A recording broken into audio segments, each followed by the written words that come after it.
What are the parts in the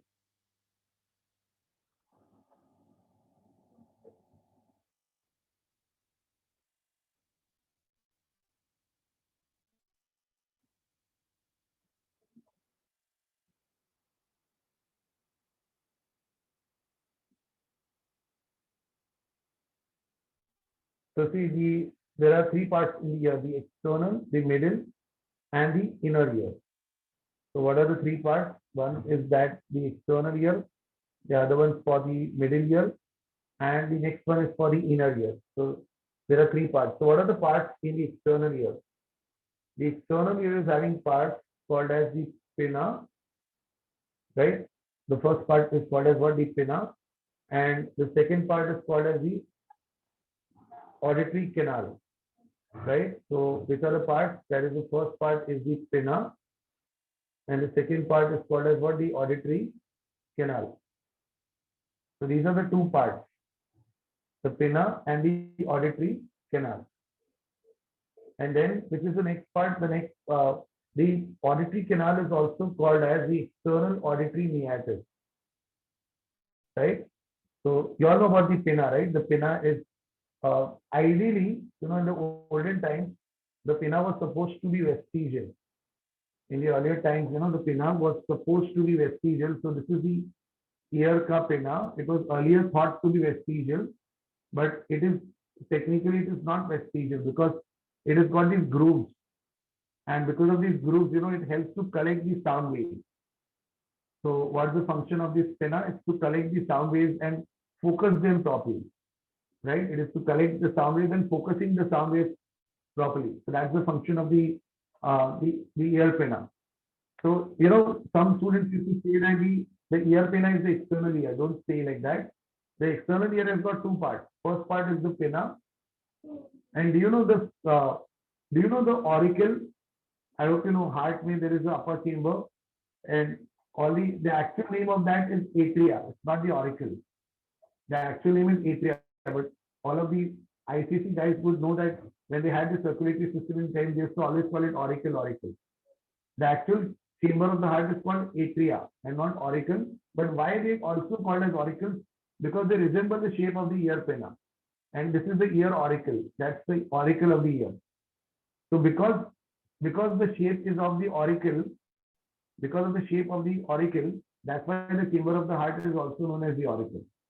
So that's how you used to call the right auricle, left auricle for the heart chamber. I hope you recollect. Right?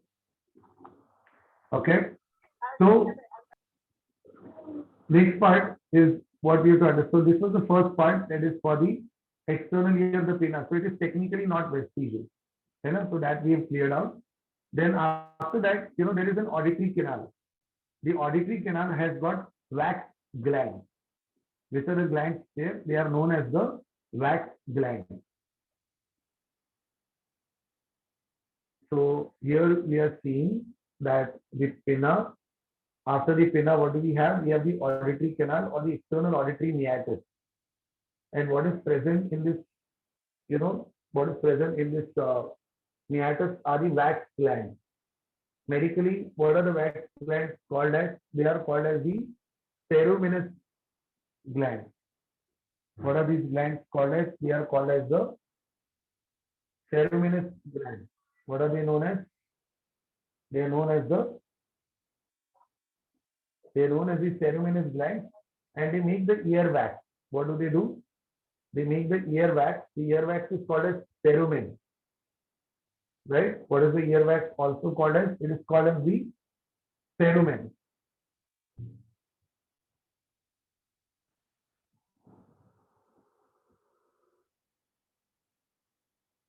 Right? So the ceruminous glands, remember,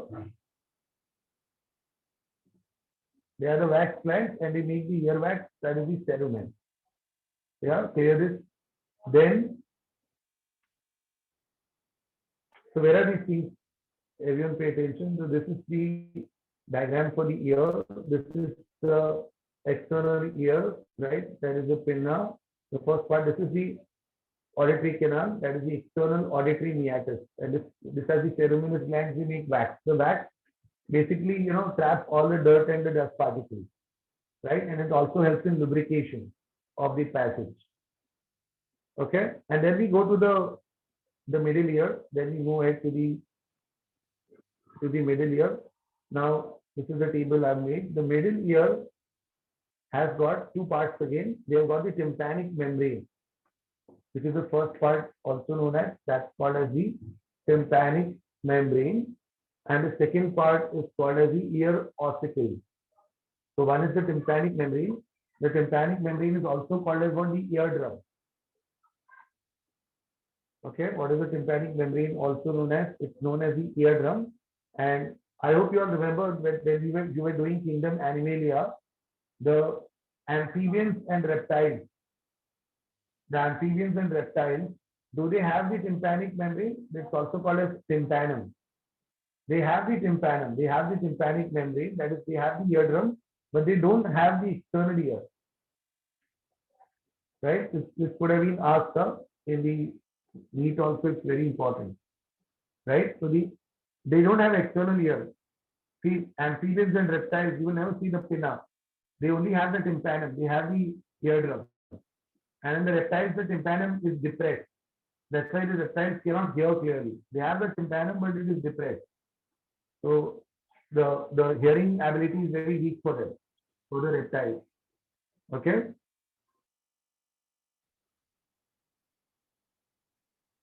Fine. So we've completed with the tympanum or the eardrum. What's the function of the eardrum? That is to basically amplify the sound wave. Its function is, when the sound waves hit on the eardrum vibrates.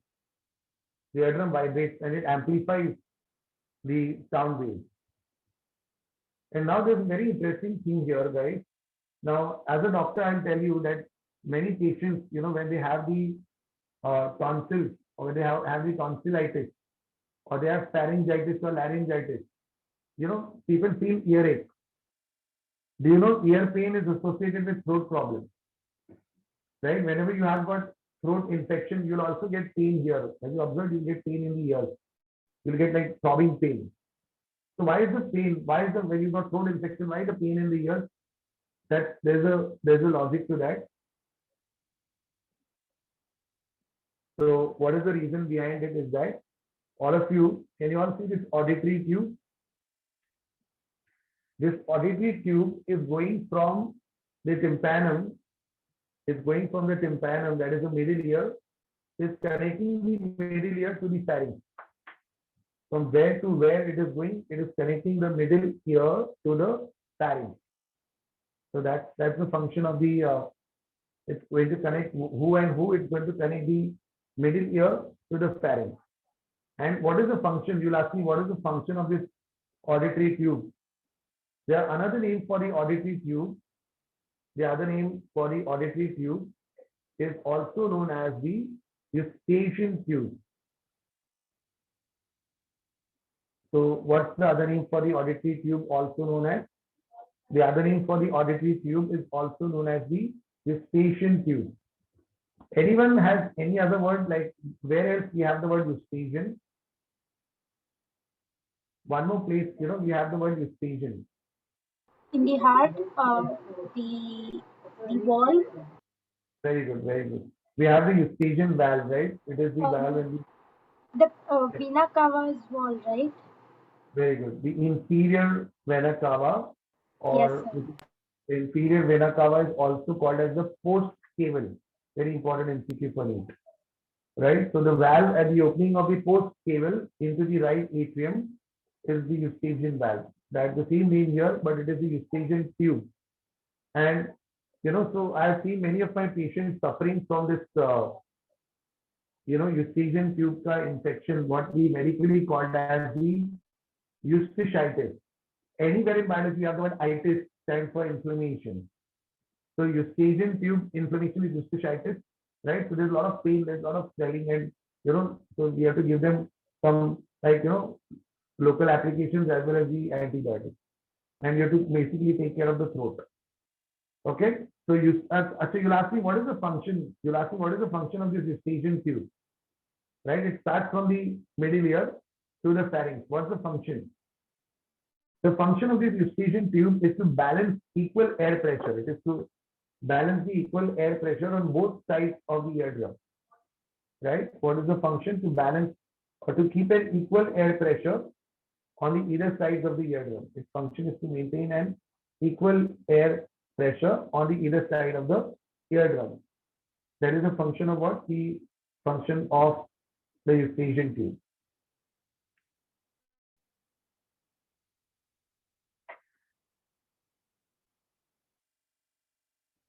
Okay. And then you have to go further to the next part. So here is this eustachian tube, right? It balances the air pressure on either sides of the eardrum. Okay. So we have to go slowly and steadily. That's why the table I've made. So first the pinna, then the auditory canal or the external auditory meatus. Inside that we have the ceruminous or the wax gland. Then comes the middle ear with the tympanic membrane. That's the eardrum. And then we have the ear ossicle. What do you mean by the word ear ossicle? They mean basically the bones in the ear. Right? They mean the bones in the ear. Now, which are the bones present in our ears? Which are the bones and how many bones are present in the ears? Could you tell me, if you ask me, how many bones are present in the ears? Tell me. 3. Right? Very good. Yes. Others? How many bones are present in the ears? Only one. So are you asking for both the ears? Very good, Komal. Very good. You know, that's what happened. Now, so like if it's ears, then 6. If you're talking about one ear or one side, it's 3. Good. So that's, I actually demonstrated an MCQ right now. This is called demonstration of an MCQ. And I guess, I'm not sure about the pronunciations of the English. I think the plural of, when we ask, that how many bones are there in the ears, right? So you have to answer 6. Okay, I know it's a common thing that you will say 3 because you know the names, the 3 names. So bilateral, so 6. Great. So there are 6 ears, 6 bones in the ear. What are the names of the bones? Now, you have got some names like resembling the tools. Yeah, very good, Sneha. You have some bones resembling, no bones, but cartilage. No, Sneha. There are bones also. There are bones also. Bones are also there.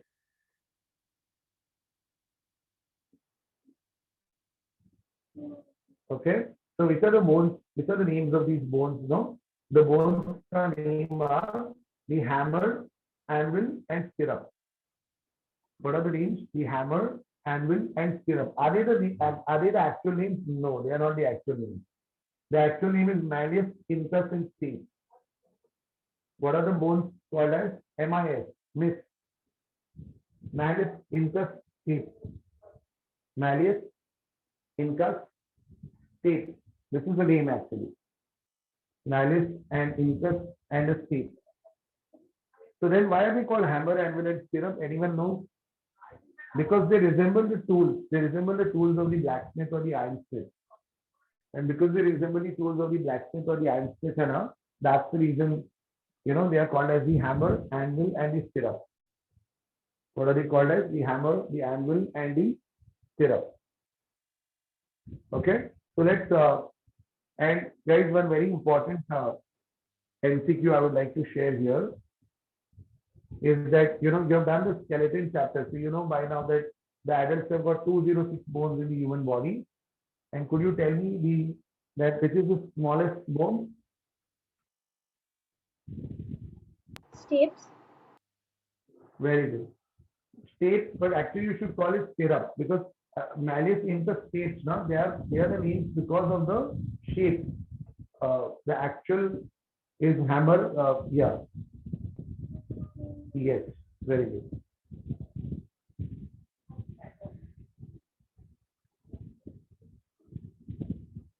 Yeah, they look something like this, right? So hammer, anvil, and the stirrup. So number 3 would be the hammer, right? You can see the shape is resembling to a hammer. So number 3 is the hammer. Actually, it's Malleus, but also called hammer. The second one is the, you know, anvil, right? So that's the anvil or the incus. So Malleus, incus, stake. So this is the third one. This is the Malleus. Then this is the incus, and the last one is the stake. Stake, or we can also call it the hammer, anvil, and stirrup. So this is the hammer, this is the anvil, and that's the stirrup. They look exactly like this. These are the real images. They are so tiny. This is by far the smallest bone. They are very, very weak, huh? Like hardly 2 millimeters, 2.5 millimeters. So this is the, it looks like a sort of like a hammer, right? This looks like an anvil, like, you know, the blacksmith, if you see, they use this instrument like a tool. So the, you know, I hope you're clear with this hammer, anvil, stirrup, or Malleus, incus, stake.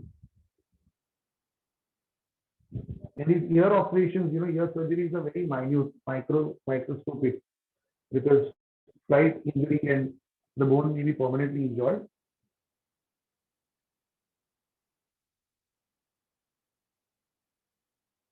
Okay.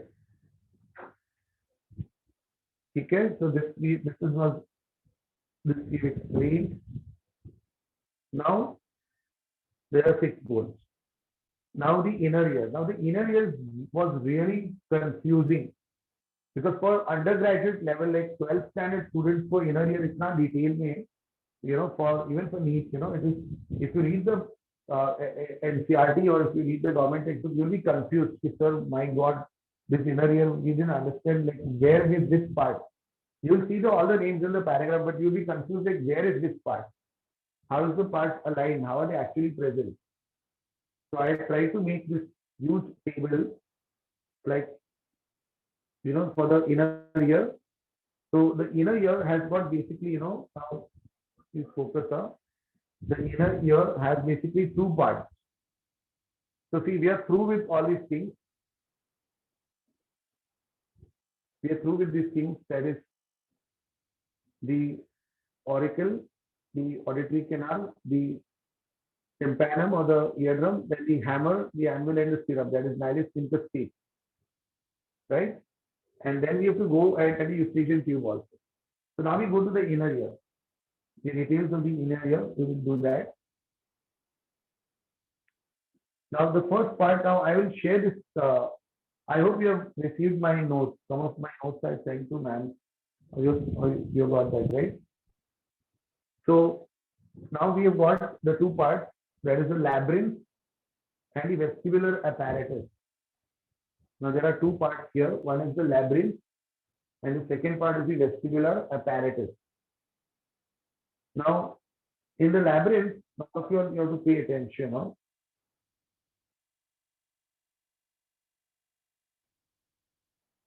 Right? The labyrinth has got 2 parts. The outer part of the labyrinth is called as the bony labyrinth, right? Which is the outer part of the labyrinth, also known as, it is known as the bony labyrinth. And this is the inner part of the labyrinth, also known as, it is known as the membranous labyrinth. So the outer part is called as what, the bony labyrinth, and the inner part is known as what, the membranous labyrinth. So there are 2 parts of the labyrinth. Outer is bony, it's like tough, made up of bones, and the inner one is, you know, cartilaginous, called as the membranous labyrinth. Now first I'm going to speak about the bony labyrinth. The bony labyrinth has got 2 parts, scala vestibuli and scala tympani. Scala vestibuli and scala tympani. These are basically cavities. Basically, these scala vestibuli and scala tympani, they are the cavities. And these cavities are filled with a fluid. These cavities, they're filled with certain fluid called as the perilymph. Right? They're filled with a certain fluid. What the fluid called as? It's called as the perilymph. Fluid, so what is it called as? It's called as the perilymph. Okay? So I'm going very slow and steady because this is really small. And imagine the ear, the inner ear, you know, if you see actually, you see that, oh my God, it's so small, and inside all these parts. So the labyrinth has got bony and membranous. The outer is bony. It has got the scala vestibuli, scala tympani, and in both these cavities, what is there is the perilymph.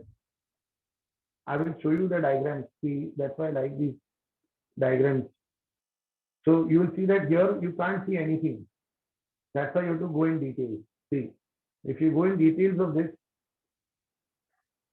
so if you go in the details, you can see all these parts.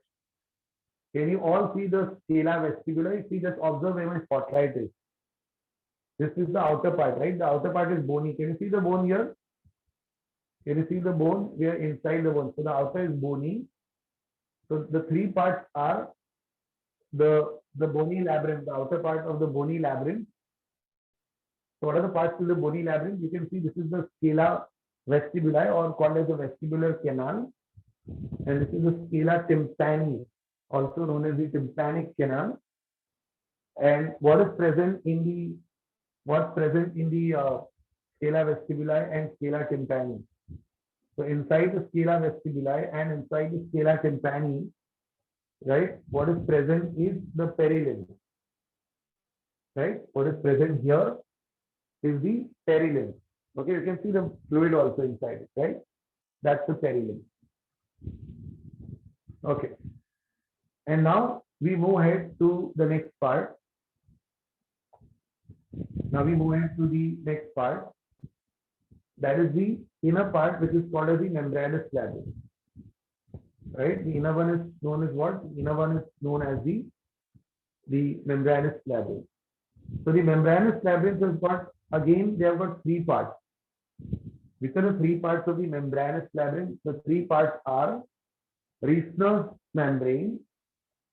The three parts are the Reissner's membrane, then the basilar membrane, the Reissner's membrane, the basilar membrane, and then the cochlea.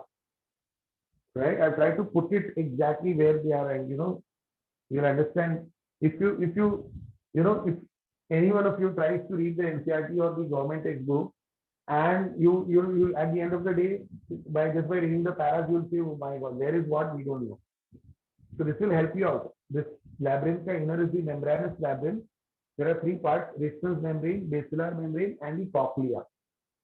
So let us understand where are these three parts. Now you see the inner membranous labyrinth here.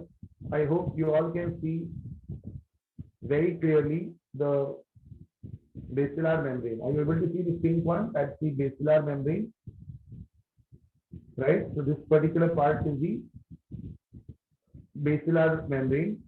Here, here is the Reissner's membrane. We haven't labeled, but I'm showing you. Can you see this red color thing here? So here is the basilar membrane. Here is the Reissner's membrane, and then you're going to ask me, so where is the cochlea? Here's the basilar membrane. Here's the Reissner's membrane. You're going to ask me, where is the cochlea? The cochlea you can see here. Can you all see this snail shell-like kind of bone? That is the cochlea. What is that part? That is the cochlea. And now the cochlea cavity, the cavity of this cochlea, inside this cochlea there is a cavity, and where is that cavity? The cavity I have shown in my notes also. The cavity of the cochlea is called scala media. So what's it called as? It's called as the scala media. So the cavity of the cochlea called as the scala media. And what does the scala media have? It has the endolymph. What is present in the scala media? Inside the scala media, there is another fluid called as the endolymph. Yeah. So what's there here? The endolymph.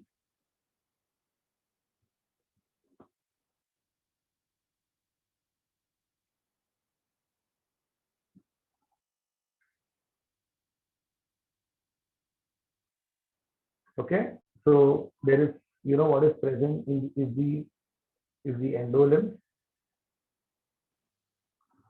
So where you'll ask me, sir, where is this? Where are these parts? So all of you see here. Can you see this? This is the scala media. Can you all see? This is the scala media. See, this is scala vestibuli. This is scala tympani. They both have the perilymph, and this is the cochlear. Can you all see the cochlear conduct? Cochlear conduct is scala media, and it has got the endolymph. It is also having certain fluid called as the endolymph. Okay. So again, that is the cochlea. You can see the cochlea and the cavity here inside, the small space, inside, there is the endolymph. You can all make out the outer is the bony labyrinth. You want to see here. The outer part is the bony, the inner is the membranous, right? The bony labyrinth, the membranous labyrinth. These things are so small. They have shown in the diagram, but if you see actually in the ENT doctors, what are ENT doctors? ENT stands for E for ear and for what? Nose, and T for not tongue, T for throat. ENT stands for ear, nose, throat. Right? So that's quite, they're very small, microscopic, minute. They send a camera through the ear and through the duct, and then the camera guided operations are done. Even robotics are now coming up.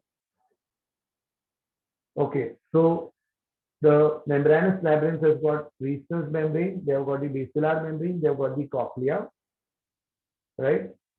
So cochlea is what? Scala media containing the endolymph, right? Then let's go to basilar membrane once again.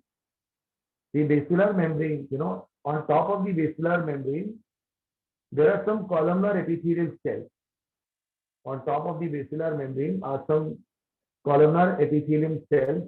They are called as the organ of Corti.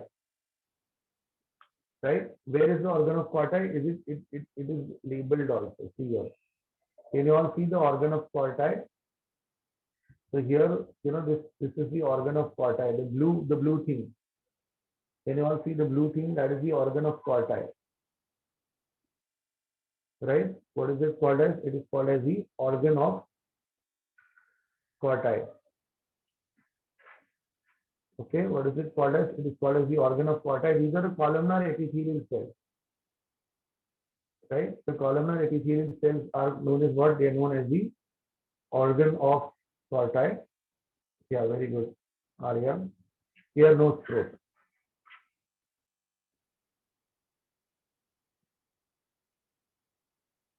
Yes, I would like to show you, just a second, I'd like to show you this one more diagram which I have.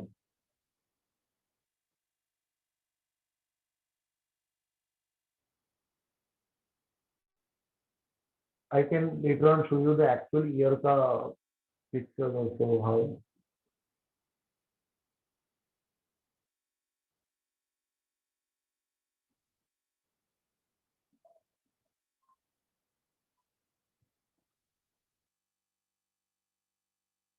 so I want to show you certain part called as the tectorial membrane. Part called as the tectorial membrane.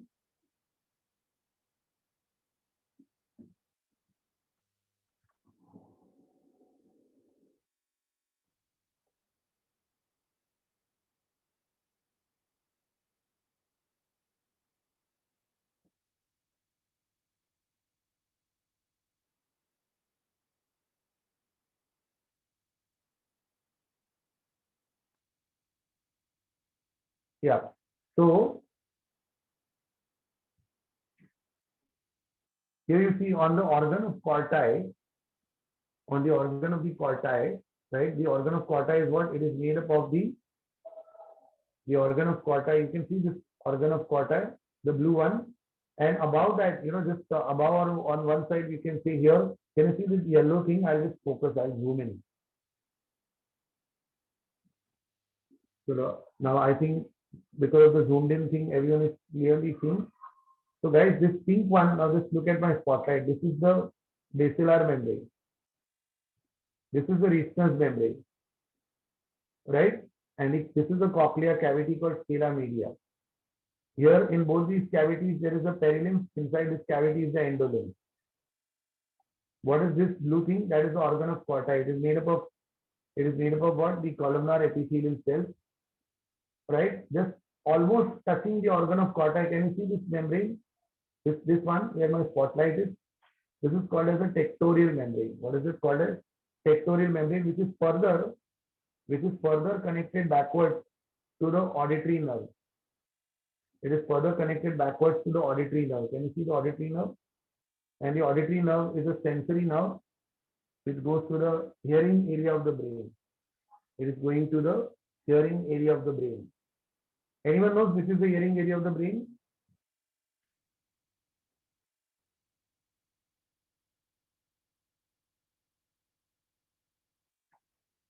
Yeah, anyone? The hearing area of the brain is what? Yeah, I've shared this with. Yes, Komal. Sir, we had told, but I have forgotten. I'm so sorry, sir. Yeah, We were told, but I've forgotten. I'm sorry. no problem. The primary and secondary cortex. No, that is, matlab, see, it's very simple. The hearing area is the temporal lobe. The temporal lobe is present in the temporal lobe, the side lobe, right? You know, none of frontal, parietal, temporal, occipital, right? So there are two areas basically. There is a sensory speech area, and then there is a motor speech area, right? Pay attention. There is one sensory speech area, and there is a motor speech area.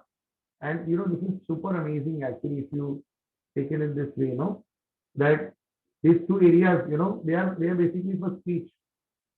So the sensory speech area, which is also known as what? The vernix area. What is the sensory speech area called as? It is known as the vernix area. And the Broca's speech area, right? The Broca's speech area, that is called as the motor speech area. So there are basically two areas. I hope you know what are these areas. There's a sensory and there's a motor speech area. Temporal gyrus. Yeah, that's okay. Guys, you know, this all like whatever answers you gave now, superior temporal gyrus, this all doesn't come like this in English. Keep it simple, keep it very simple. What is asked in English, right? This temporal superior gyrus and all, you know, this is a portion of medical anatomy, first year MBBS. So focus on the need part, right? What matters for your thing. So see, I'm speaking, whatever I'm speaking, each and everything, what I'm speaking, your, you know, your hearing and your understanding. So that is done by your sensory speech area. The sensory speech area is the vernix area. And then, you know, for example, if I ask you a question in the class, I ask a question and then you answer, right? I ask a question, you answer. So if I ask a question, that who is able to hear your sensory speech area, vernix area, and who is able to answer the Broca's area. The Broca's area translates, you know, the thoughts into speech. That is the Broca's area. It's present in the premotor lobe, frontal lobe, motor area, right? So, what you have to understand is that, and so many events happen during that time. So many things happen during that time. Have you ever wondered, like, whatever I'm speaking, you know, I'm at a certain place, you're at a certain place, and whatever I'm speaking, you're hearing live, like, you know, almost like live only. So many blacks and crows of things are happening in that. So I'll explain you the entire mechanism. You know, when we complete the inner ear, when we complete the entire theory behind the inner ear. Okay.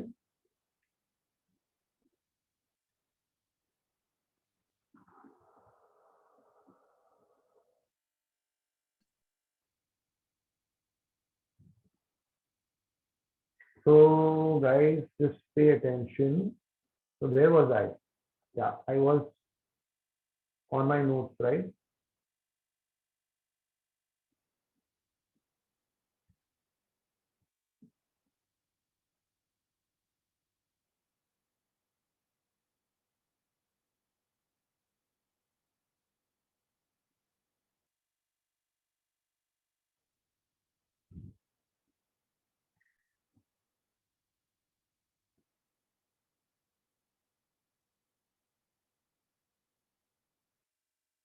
Yeah.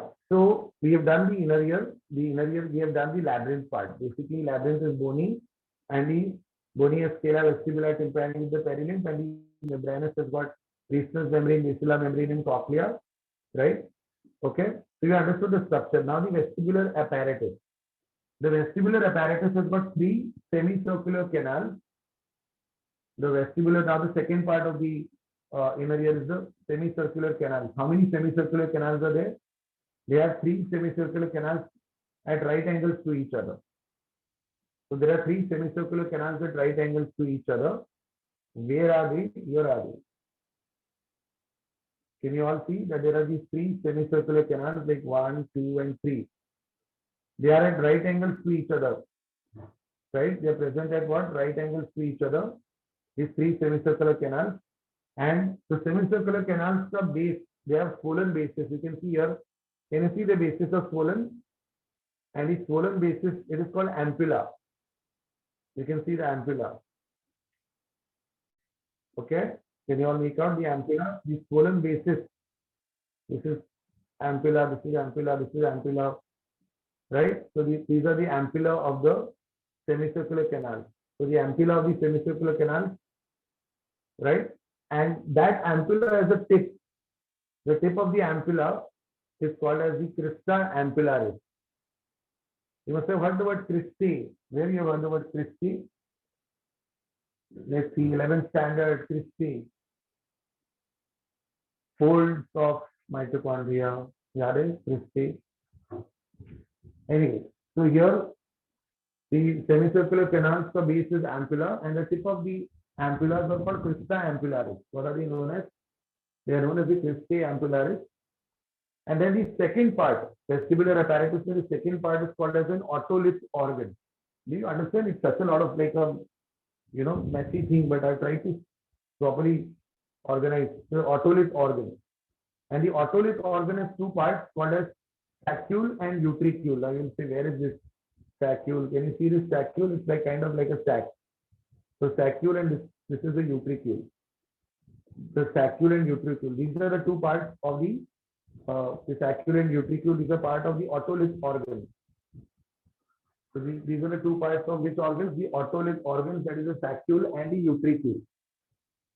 Okay, so the saccule and the utricule, they are parts of what? The otolith organ, and their basis, and the basis of the saccule and utricule, their bases are also swollen, and they are called as the macula. What are they called as? They are called as the macula. Guys, this word macula is there in many places. This word macula, you will see in the eye also. And where else you have the word macula? Let's see who answers. Will be a scholar who will answer. You have macula, you have a word macula in the eye, but I have not taught the eye. But there in 11th standard, you had some word called macula. Where was that word macula?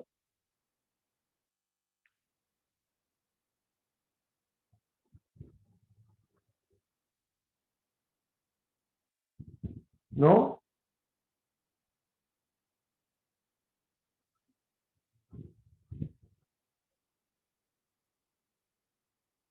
Yeah, yes, Neha. So good, there are some students who are, participating is Arya, Sneha, Komal, Priya.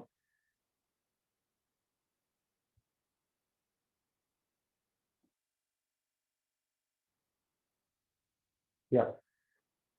So macula, forgot. Anyway, macula densa. At least you remember now. Macula densa. Guys, don't ask me what is macula densa.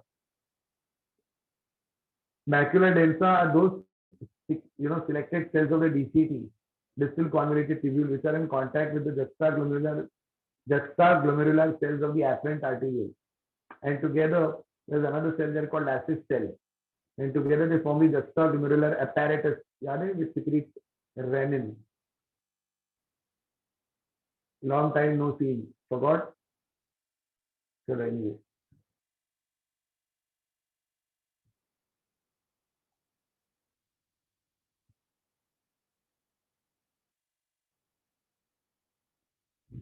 Okay, so this is the thing, right? So the macula is there for the saccule and the utricule also. And what are the functions? You'll ask me, so what are the function of these semicircular canals and the saccule, utricule? Their functions are to maintain the static and the dynamic equilibrium. It's very important. Static, what is static when stationary? What is dynamic when in motion? So their function is what? To maintain static equilibrium as well as the dynamic equilibrium. Functions are to maintain the static as well as the dynamic equilibrium. Okay. Guys, I have heard about, I don't know whether you all have heard or not. I have not heard, I mean, I have seen. How many of you all know about a particular disorder called as vertigo? How many of you all know about vertigo? Anyone?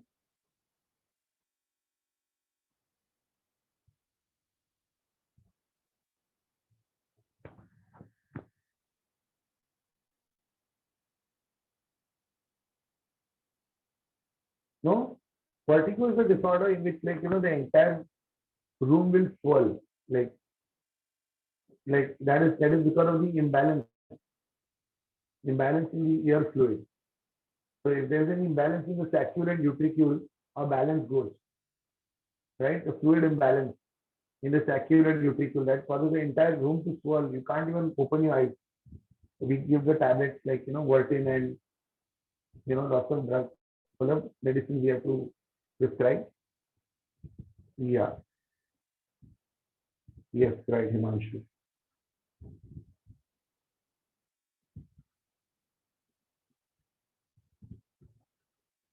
Okay, so that is what about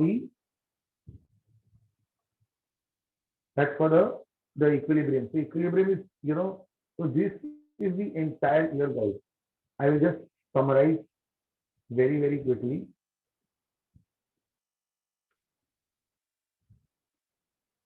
Let me, so all these things that they are given over here, I've tried to summarize it in a very easy way, very simple way.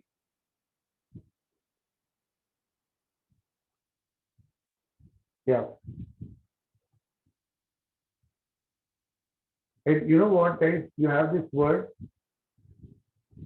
stereocilia. So spelling is wrong though. Cilia. You know what is cilia? They are like hair-like processes for locomotion. So inside the ear epithelium, we have got stereocilia for movement of this movement of air, or what we call as the vibrations, the amplifications. Now sound waves, basically sound waves, sonar. 20 hertz के नीचे it is called infrasonic, about 20,000 ultrasonic, right? So let us continue now. So I'll again repeat the part if you want. External ear is pinna, auditory canal, external auditory meatus, ceruminous glands for the wax glands, then cerumen, that is ear wax. Middle ear is called tympanic membrane, eardrum, and the eustachian tube, and the ear occiput, malleus interstate, called as the hammer, anvil, spira. And then we have got the inner ear with all those parts like labyrinth and the vestibular apparatus, the labyrinth with bony and membranous, the bony with the scala vestibula and tympani, and the membranous radius membrane, basilar membrane, cochlea. Cochlea cavity, scala media containing endolins. Basilar membrane is called organ of Corti, having the tectorial membrane very close to it. The tectorial membrane connects to the auditory nerve. And then the vestibular apparatus having two parts, semicircular canals with right angles, there are three. Otolith organ with saccule, utricule, and the basis of swollen called as ampulla and macula respectively. And their function is to maintain the static and the dynamic equilibrium. Okay, and these are the diagrams to support these things. You can see all the things. That is the auricle, the auditory canal, the tympanic membrane, the hammer, anvil, stirrup, malleus interstate. You can see the semicircular canals. You could see the cochlear nerve, the auditory nerve, and then inner to that, all these parts. I've already explained this time. Okay. So then, how do we hear? So fine, this was all the structure. This was all about the structure of the ear. But what is the mechanism of hearing? You'll ask me, sir, fine, this is the structure of the ear. Now, what is the mechanism of hearing? Each and every word, how is it traveling so fast? Right? It is traveling so fast. You're hearing right now, it's said from my mouth and you're hearing so many, kilometers away. So how it is passing, how fast is it passing? It's passing in the form of what? Nerve impulses, right? It's passing in the form of what? It's passing in the form of the impulses called as the nerve impulses. So let us understand the mechanism of hearing. So I'm keeping this diagram in front of you, and then I'm explaining. So first, whenever sound is produced, sound is collected by the ear pinna. It's focused at a point. It travels through the auditory canal. It hits the eardrum. Eardrum amplifies the sound waves. Then they travel from the malleus interstate, right? And from that they enter the inner ear, into the cochlea. Then the sound waves, when they enter the cochlea, right? So this is how they go to the cochlea. The external ear, that is the pinna, then the auditory canal, right? And then through the eardrum, then malleus interstates, and then to the cochlea, then the cavity of the cochlea, which is a scala media. The scala media. Now the scala media has got a fluid called as the endolymph. The scala media has a fluid called as the endolymph. Now I want, if you can just answer to me that sound, what is the speed of sound in air? I hope I don't need to tell you that. The speed of sound in air average is what?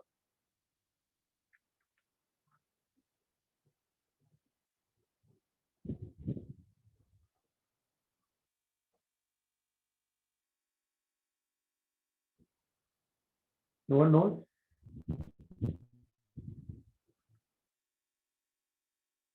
So can you repeat?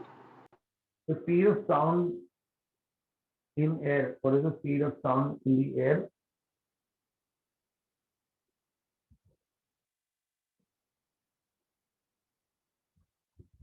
So if we won't know, I don't really think so. Gaurav sir will be happy.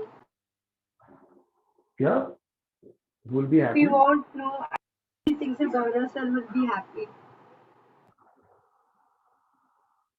Oh, physics, you're saying? Yes, sir. Oh, okay, that way. Because I don't know name of any professor. I'm sorry. He is a Okay. physics sir. Gaurav Oh, sir is a physics sir. So he'd be angry if we don't know it. We should don't be worry. knowing it. Don't worry. I don't know him, so he won't come to know. Oh, good Okay, sir. Thank you so much. anytime. So what I was saying was that this 340 around. I think it is around. I don't know. Physics. Though I got like very good marks in my 12th, I solved one. 340 meters a second, approx at what average sea level or. So the speed of sound when it comes to liquid, right? The speed of sound in liquid will be faster or slower as compared to air or gas. Faster, Very good. faster. As the Very, molecules are nearer. very good. It is faster. So in the sea water, it is somewhere around, again, I don't know exact, I'm not a physics student, 1,100, something like that, meters per second in sea water. So water fluids is more fast. Aluminium and all solids is like 4,000, 5,000 meters a second. So anyway, so now when it is going to travel, now see, like how the waves lash. You've been to Marine Drive, and I know you have been to Marine Drive. The sea waves lash on those rocks. So the same way, the sound waves are going to come from these, and they're going to lash. Where are they going to lash? They're going to lash on which rock? That rock, I'll tell you which is that. So by this easy example, no easy ways, you can understand some complicated things. So yeah. So here the sound will come in this direction. It will pass through these, right? So in this direction, it's going in this direction. It will lash on the organ of corti, right? It will lash on the organ of corti. So what's going to happen? No, when it lashes on the organ of corti, there is going to be some change in the cell. There is going to be, modification of the cell, And at this point, what is going to be generated? Now, the organ of corti touches the tectorial membrane. In the, I think, electric bell, there is a make and break circuit in physics again. You have the key open and you have the key closed. Like that, you have many diagrams, right? I know that. So when the key is complete, the circuit is complete. Circuit is like, So here the organ of corti, it touches the tectorial membrane due to the pressure coming, right, from the sound waves. The organ of corti bends. And when it bends, it touches the tectorial membrane. And when it touches, as soon as it touches the tectorial membrane, what happens is AP is generated. What is AP? Action potential. Because there is a change in the permeability of the cells, and you all know, because of the change in the permeability of the cells, there is action potential generated, and you have done what is action potential. Polarize, depolarize, repolarize. Guys, I hope you know that. Sodium potassium pump. Right? Change in the permeability, exchange of cations and anions. What happens is that the action potential is generated. So there is activation of the nerve. Which nerve is activated? Right? Which is that nerve which is activated? That is the sensory nerve. Sensory nerve is also called as the afferent nerve. Which is that nerve, the auditory nerve. So the auditory nerve here is activated, and because of the auditory nerve activation, the action potential, there is depolarization. And you know what is depolarized, right? When the cations come inside, right? Positive charge and negative charge out, it's called as depolarized. And then, this wave of depolarization passes. So auditory nerves, pass, and every nerve, can I say the word nerve? The nerve has got many neurons. You all know that, right? How is the nerve formed? Tell me, how is the nerve formed, guys? The nerve is made up of bundles of what?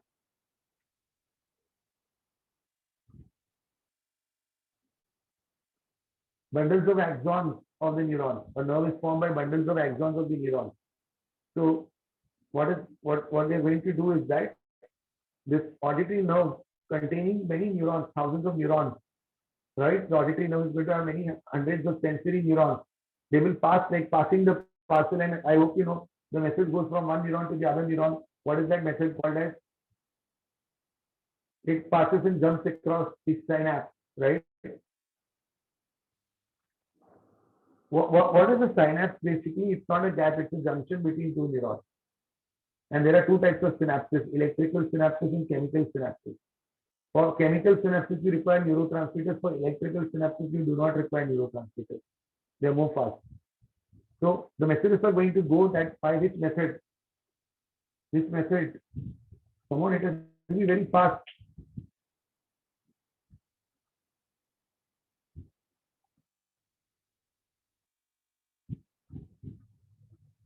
Saltatory conduction, saltation. It is called as what? Saltatory conduction. Don't call it saltation. Saltatory conduction, because saltation in biology means something else. Yes, Komal. What does saltation mean, Pata? Small here and there noun, adjective, and see different change. Saltatory conduction is for the message by neurons conduct the messages from one to the other. And saltation, you know what is saltation? Favorite MCQ of me. Single step large mutation. Single step large mutation in a single step is called saltation. Hello guys. Okay. So here what happens. So I again repeat. So first the messages, they come. See, whatever I'm speaking is passing to your ears in the. I think I know physics that much. Compressions and rarefactions. Am I right? CR, like a wave of compression and rarefactions. And that decides the sound frequency and all those things. So yes, sir. It is collected by your external ear. Yeah, I got what? How many? 96 out of 100 in physics. Now I don't remember that. So it enters the ear pinna, then it travels through. Yeah. Okay. Thank you. But PCB was good, but I was a duffer in math. I'm still duffer in math. That's why I was going to medical. Okay. So what I was saying was they focus the sound waves and the sound waves go from the auditory canal to the eardrum, then via the cochlea, right? And inside they latch on the organ of Corti. The organ of Corti bends, touches the tectorial membrane, and from here the messages go by the auditory nerve, right, to the hearing area of the brain, right? They carry the messages to the hearing area of the brain, where the sound is, where you actually listen and you understand what is being said, right? The information is processed by the association neuron. You know, sensory connect to the association processing, right? How in computers you have input, you have processing, and you have output, input, output, and between there is a CPU for processing.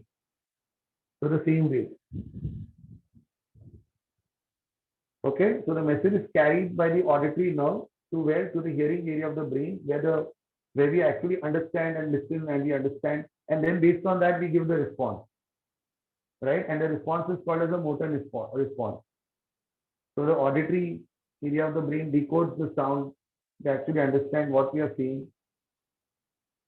So that's how, you know, it is so fast. So imagine ये इतना सब हो जाता है in a fraction of a second. Just imagine everything you're listening, not only listening, you're hearing, you're understanding, you're responding. That's happening so fast through all this mechanism. So auditory, and that's the reason, remember the auditory nerve was also called as, now you'll get the more logic behind it. Where is that one? The auditory nerve is also called as what? The eighth cranial nerve, the auditory nerve. See, I taught you this earlier only. It is the other name for auditory nerve. Now it will make more sense. The auditory nerve is called as the vestibulocochlear nerve. Now you understood why? Vestibular apparatus cochlea, right? So vestibular and cochlear nerve, it's sensory, right? It goes to the inner ear, and what's the function? Hearing and equilibrium. I think now you understood.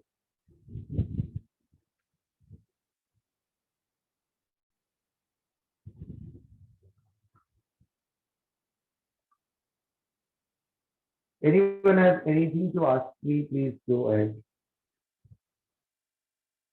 So So can inner you ear please was show that table on a whole screen so that we can take a screenshot or rotate your phone if possible?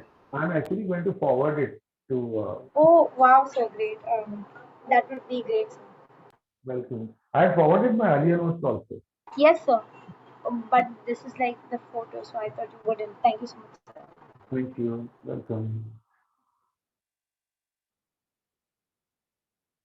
See, I'm always for the students. You know, I just wish and hope that you are guided in a way that you reach your goal. You know, that is entrance to an MBBS college of Mumbai or any top institute.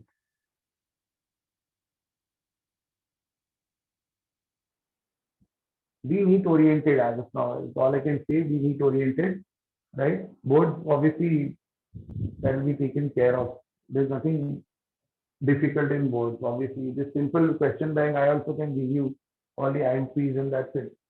So, and NEET, by the way, guys, NEET is the most interesting exam. Forget difficult; it's most interesting. I'm talking only of bio. Huh? Why consistently my students have got 320 and 20, 25, 330, 40 is above is because of the, you know, it's actually interesting. If you solve in a very good manner, some good MCQs. So let's try the MCQs of the year. We'll go to the eye later because first I think we should do justice to the year.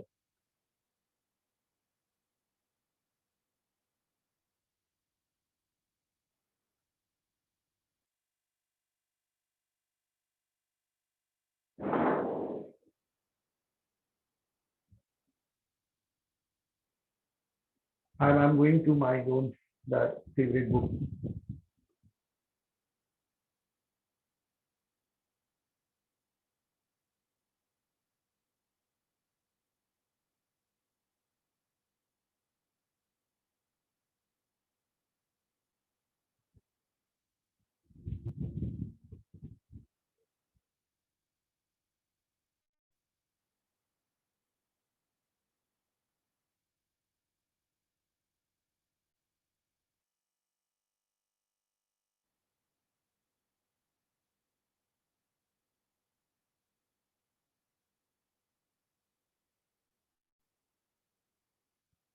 1,000 pages to scroll.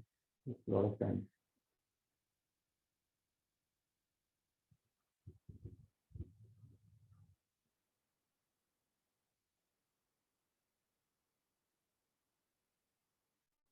Yeah. So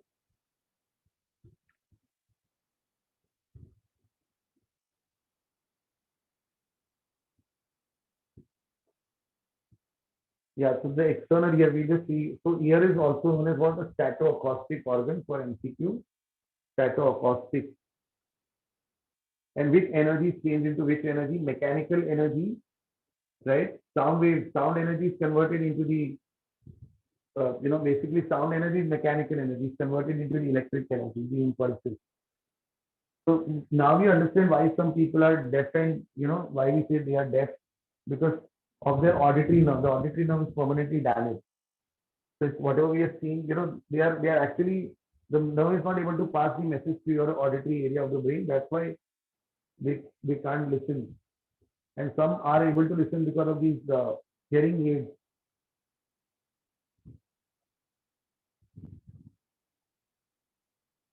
Yeah, this is so important. This was asked in 3, 4 exams. I remember AIPMT, they had asked, AIMS, they had asked, what is a joint, right? MIS, this hammer anvil stirrup. So hammer is the hammer shape, right? Anvil and the stirrup because of the shape. And which is the joint? When we did the chapter of joint, we neglect these joints. Neglect, mother, we all do what is hinge joint and we all do what is ball and socket joint, right? What we are taught, you only tell me. And I saying the truth. We are taught that ball and socket joint is there in the shoulder and the hip, right? And the hinge joint is there in the elbow and the knee, right? So here is this ball and socket and hinge joint, which are both synovial joints, by the way. Between the malleus and the incus, imagine such an MCQ is asking me. Most of the students won't be answering. You can answer. Between malleus and incus, which is the joint? Hinge joint, which moves in one plane. You all know hinge joints are uniaxial joints, right? And between the incus and the stapes, there is ball and socket, which rotates freely.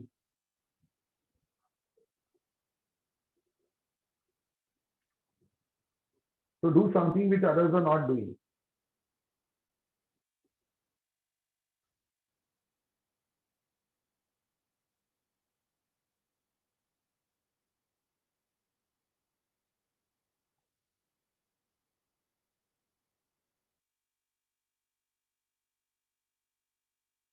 See the otolith, right? So see the same diagram, basically Rischner's membrane.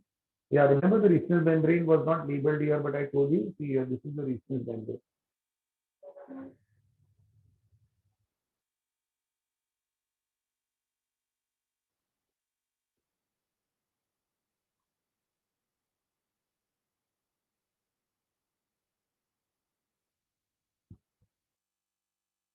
Why the organ of Corti is called Corti? Because of the scientist Italian Alfonso Corti.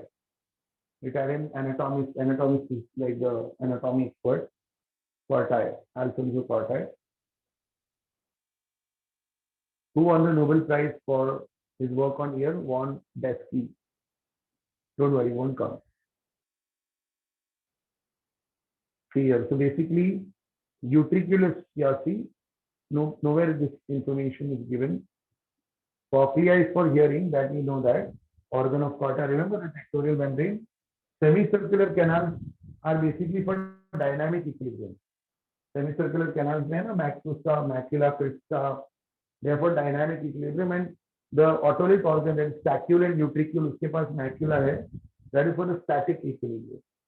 We have 2 types of, so remember they can ask in MCQ, semicircular canal is for what?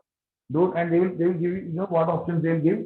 They will give option E dynamic, they will give option B static, they will give option C both, and I know 90% students will write both, and then they'll get -1. See, that is what happens when such MCQs you answer and you feel you got right, and then once the bio paper is done, you say, "Arey, बहुत easy था, बहुत easy था," and then when the marks come, you say, "Arey, इतना कैसे कम मिला? How I got so less? My paper was good." You understand? Guys, it's all of the above, and both A and B and both B and C and all. The examiners also know that they are giving this for tricking. So not always that answers are all of these and both of these and all.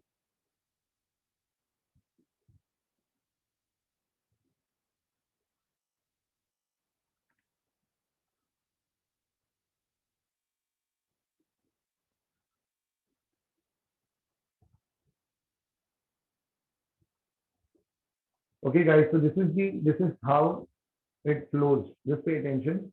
Collection of sound waves by the pinna. External auditory meatus. It passes 430. You know the speed is what? 430 cycles. CPS means cycles per second. What does CPS stand for? Cycle per second. When it goes to the tympanic membrane, then the ear ossicles, that is 2400. No one will ask you that.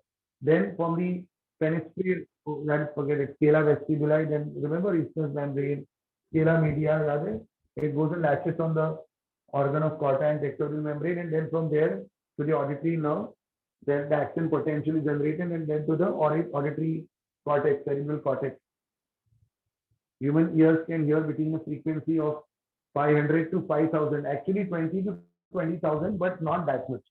The good sound, the good frequencies are between 500 to 5,000, right? 500 to 5,000 hertz. 1 hertz is equal to 1 cycle per second. That is the unit also. What is 1 hertz? 1 cycle per second. Complete range is 20 to 20,000, but best is between 500 to 5,000. And sound intensity is measured by unit called as dB, decibels. You know, decibels are वो पता है वो क्या noise pollution.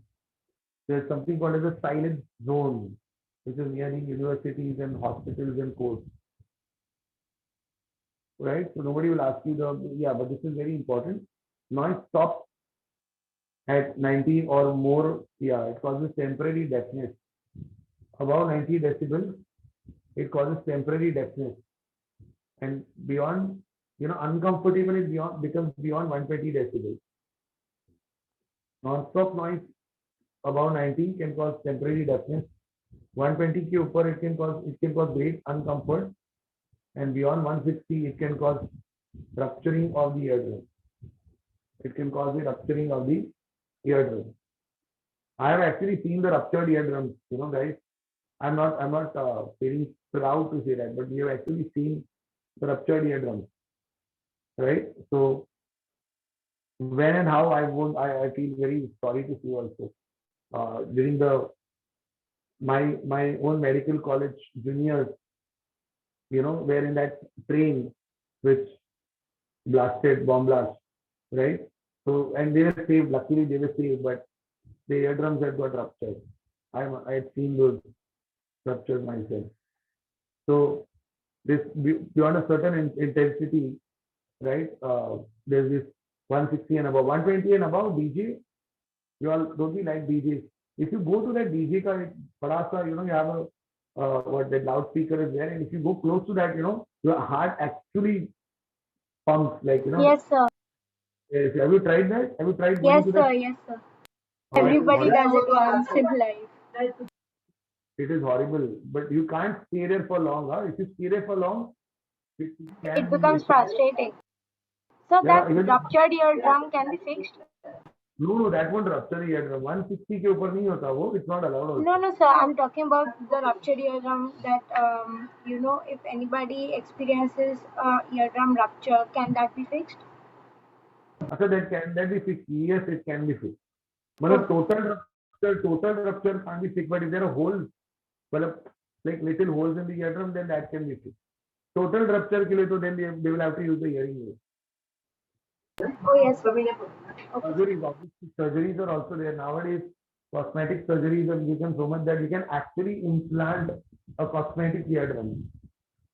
Just imagine, a cosmetic eardrum can be implanted. Nowadays, surgeries have gone to a very high level. Cosmetic, but again, natural is natural. Natural is natural. Yeah, Komal. Right.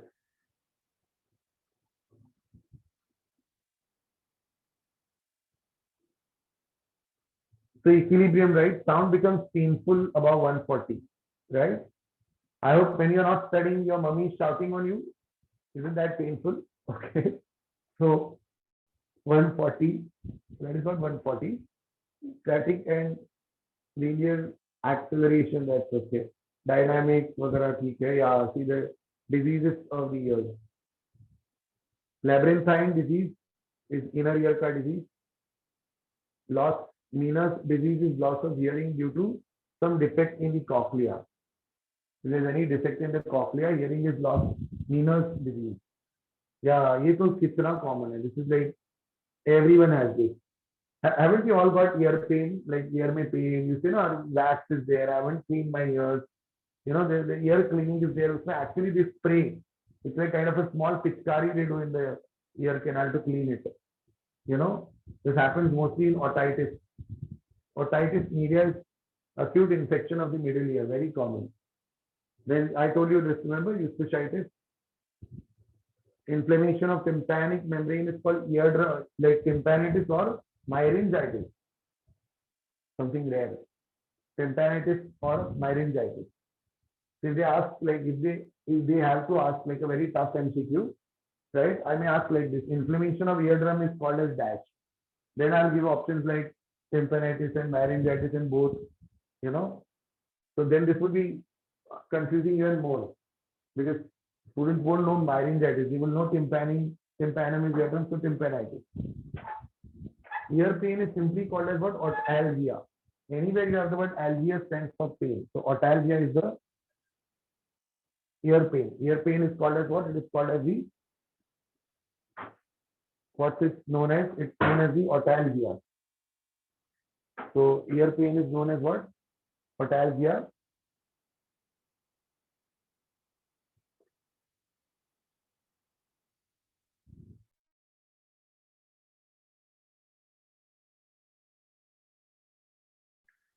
Okay, that's called as the otalgia.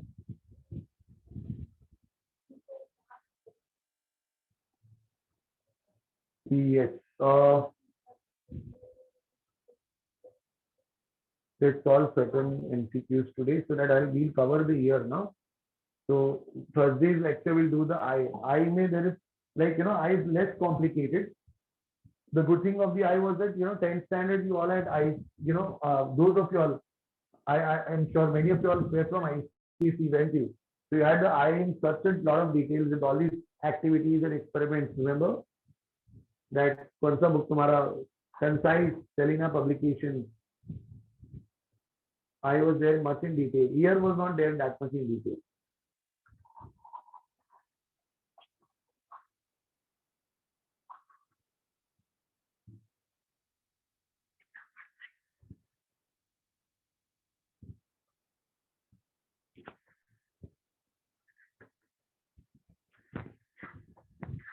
Okay, so then let's go ahead to the next part.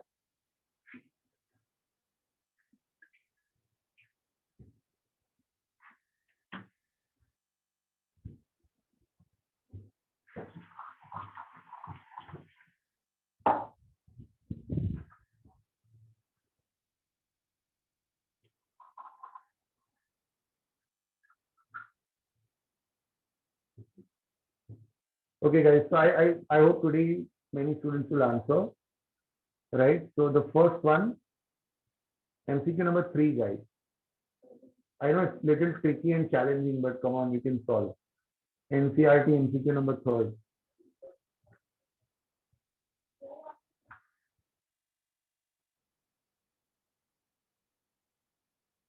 Send the answers in the chat.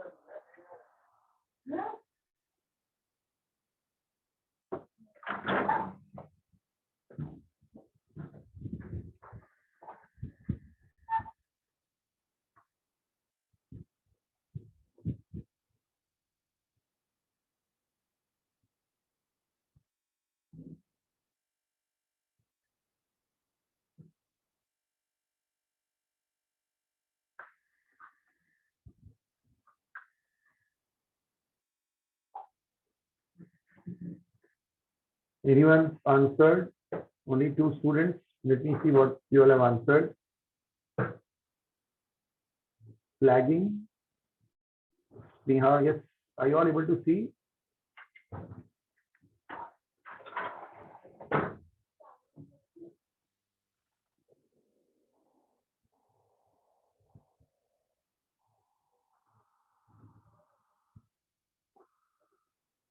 The third one, what is the answer? See, the pinna has to be the pinna first, followed by the auditory canal, right? So it cannot be E. Why? Pinna and cochlea, so that's wrong. Pinna and tympanum, that's wrong. Because auditory canal they have given later. That should come first. So pinna, auditory canal, tympanum membrane, malleus incustate, cochlea, and the auditory nerve. Understood? So that means the answer as option E. Very good. First to answer was Neha, and then Aditi, and then Komal. So great.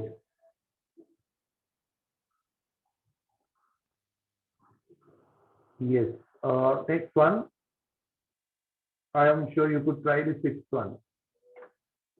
Try MCQ number 6.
Very good.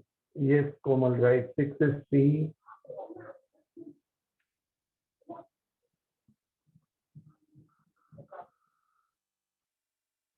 Yeah, the answer is C. 6 is C.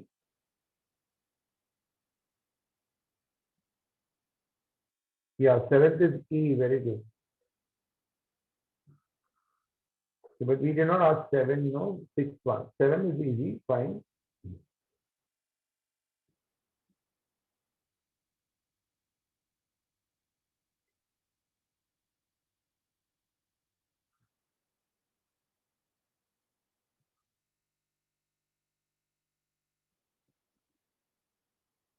Yeah, so try to solve the MCQ number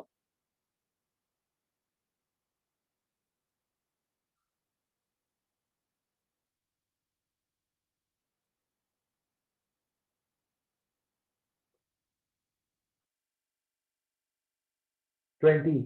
MCQ number 20. Number 20. Which part of the human ear plays no role in hearing as such, but is otherwise very much required?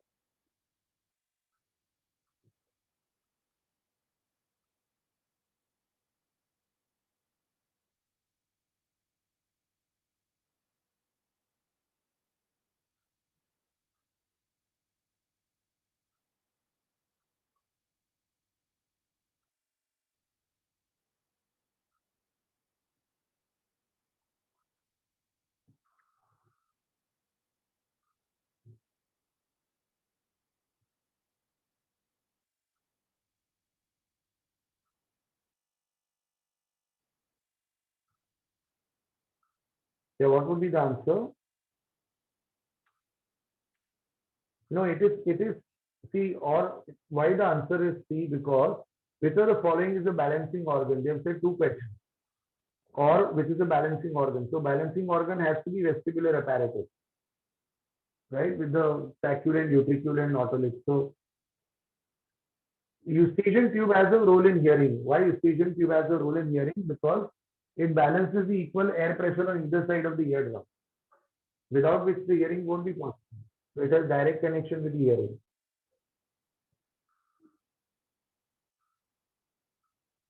Yeah, could you solve the MCQ number 22? Label A, B, and C, D, E. A, B, C, D, E.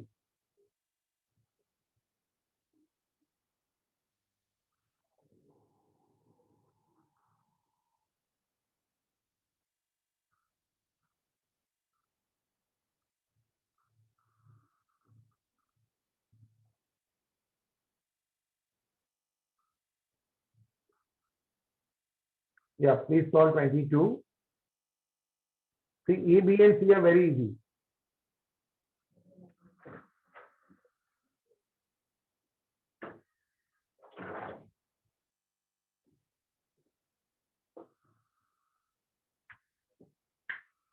Twenty-two, A, B, C, D, and E.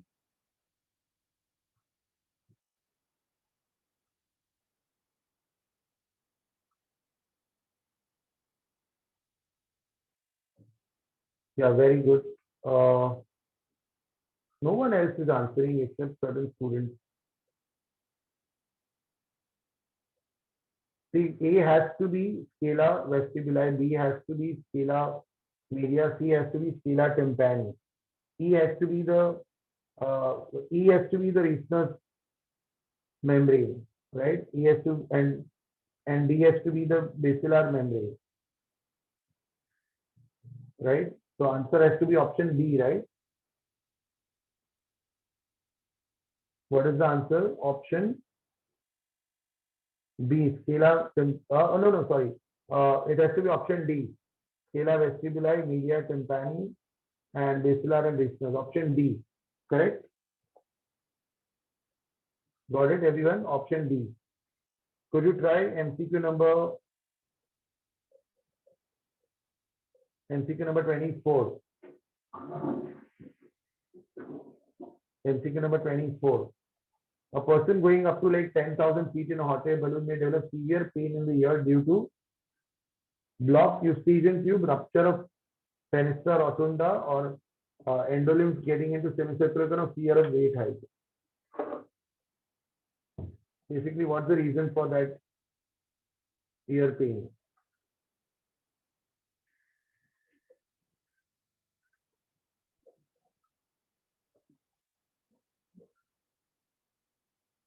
Any guesses? Very good, Sneha, right? Guys, see, this is what we have also experienced, right? When we have gone to flight, we get the blocked eustachian tube gets blocked, no? Because when in a flight, when we get this ear pain or otalgia or blocked eustachian tube when you are at a 30,000 feet and when the flight starts to land. You know, when it comes to 10,000 feet, did you all get that problem? Ear pain or blocked eustachian tube, you know, during the landing, basically the problem happens. It's worse, right? That's why you have to chew something. You have to chew some gum or something like, or put cotton ball. This used to happen initially to me. Yeah, great. Yeah, right, Mohan.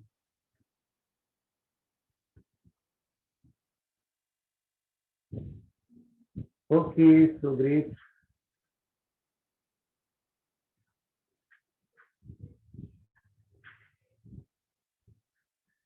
We know the eustachian tube. Many MCQs are asked on eustachian tube always.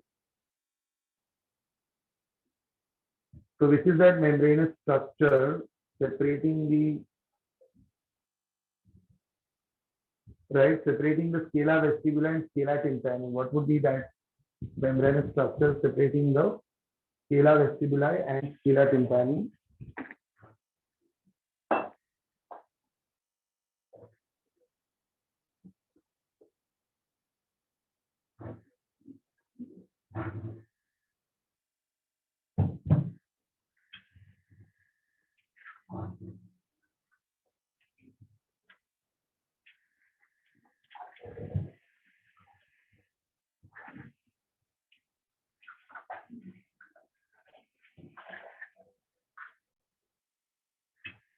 Separates the scala vestibuli and scala media. That is the Riesner's membrane.